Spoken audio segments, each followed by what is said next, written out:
Our next presenter actually hails from a family of restaurateurs back in India. But it isn't food that brought him to America. It is wanderlust. Shortly after Chef Qureshi arrived in America, he took his motorcycle to the open road and started recording his travels and shared his experience with his compatriots back in India. But for the time being, let's see how a proper Indian samosa is made. Thank you for coming along with us on this culinary trip in celebration of Spokane's AAPI month. Don't forget to check back often to see what's cooking in Spokane Public Library. Hit like and subscribe.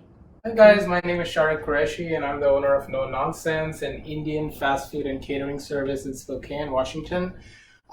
Today we are going to be talking about samosas. Every culture has their own version of a samosa or a dumpling. The Indian version is, I think, it's best because it's deep fried. So it's just basically spicy potatoes, which is actually the most common vegetarian samosas. Samosas vary in India as well, from north to the south. And today the version that we will be doing is a very common version with a very thick dough, and it's fried till it's flaky and crispy with a vegetarian spicy potato filling. So to start, we have a few potatoes right here, piece of ginger, cilantro, and for our spices, we'll be using coriander powder, we'll be using some black pepper, cumin seeds, some fenugreek leaves, and then a little bit of chaat masala, which is basically a mix of mango powder with a bunch of other citric spices. First, we'll start with the dough. For that, we need about 2 cups of all-purpose flour. We have some ghee, which is clarified butter. And then for the spices that go in the dough, we just need a little bit of salt. And then these seeds are called ajwain, which in English I think are called carom seeds. They have a pungent, bitter taste to them. But the good thing with these is that they add a really robust flavor to the dough.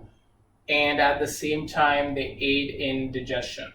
And we just need to bring the flour and the fat together until it forms like a crumbly texture. And then we slowly add water. The biggest thing with this dough is that it has to be very hard. As soon as it's soft, we won't be able to fry it and get it to be super crispy. So even though there's a lot of kneading involved, the secret here is to make it a very hard dough with barely any water. That's what we'll be doing here. So it takes about a 1/4 cup and maybe a tablespoon at a time, depending on the consistency that you need to achieve. First we need to bring everything together, and as soon as it's all incorporated, we do not add any more water. We just keep kneading it for about 5 to 8 minutes so that the whole thing comes together. And that's it. All right, after this kneading this dough for a while, we let it sit. And this dough is rested. And this is what it's supposed to look like. So it's still pretty hard. But at the same time, there is a give. As soon as you press it, it kind of comes back up, and that's what we're looking for. After resting the dough for about 25-30 minutes in the fridge, we have brought it out, let it come back to room temperature, and what we're gonna do is form a cylinder. Cut this in equal size pieces, just like that. So here, first we're gonna roll the dough flat. The other thing we're gonna do is we're gonna get it a little bit elongated, and I will tell you why in just a little bit. And we are gonna cut this into 2, just like that. And then these are our 2 samosa sheets right here. This is for the filling, and this is how we start. We're just going to take a medium-sized pan on low-medium heat. We're going to add a little bit of oil in there. A tablespoon of ginger, finely minced. We have about a half a cup of peas in here. So for every 2 potatoes, we use about half a cup of peas. And once the ginger and the peas get a little color, is then we're going to add our spices. And now the trick and the most important part here is to let the spices toast on medium heat. Because if the spices are not toasted and do not release their flavor, the end result is going to be very disappointing. So we have to make sure that on medium heat, we keep toasting them, keep stirring it around so they don't stick to the bottom. And you see how dry this mix really is. And in most recipes, cilantro is added at the end. In this recipe, however, we add our finely chopped cilantro, that to about a third of a cup. We're going to add in here. And we're going to gently roast it with our spices. After gently roasting for a little bit, once it starts kind of sticking and you can smell the aromas, that's when we add our potatoes. And we have to make sure to break them as we are cooking them. And the whole idea for the filling is that it has to be dry, because if the filling is too wet, it's gonna get the samosa soggy, and we want to make sure that that does not happen.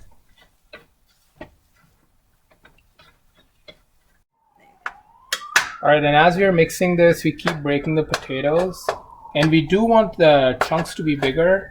We don't want a completely mashed consistency. So that's what we're achieving right here as we're breaking it and cooking at the same time. And these potatoes are okay if they're a little bit hard too, because we are going to be deep frying the samosas, and that's going to cook the potatoes a little further. So here's a technique to folding the samosa. As I said, that we have to make it a little bit elongated, and the reason is that here, when we roll it like this, so this elongated part is going to form the base of the samosa, and that's why I asked you guys to like make an elongated shape, and that way when you twist it, it forms this cone and it's ready for the filling with the seam on this side right here.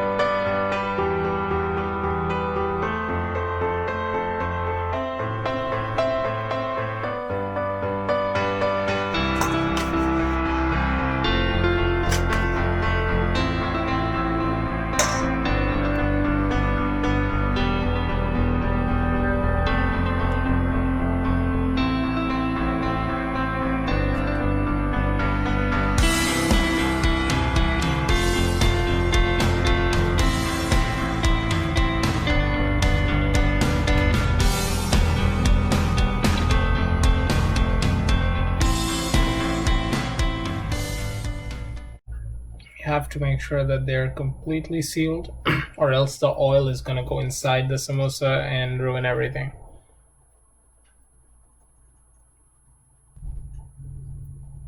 To make sure that the oil is not super hot. A thing with traditional samosas, we want to keep it at about 320, 325 degrees Fahrenheit. And the reason being, if the oil is too hot, the surface of the samosa is going to get a lot of blisters on top, and traditionally we need like a very smooth texture, so it has to be of medium heat. So it fries for about 8 to 10 minutes or until golden brown. Here you have it. This is one of the most popular foods in India. There are samosas with a little bit of chutney.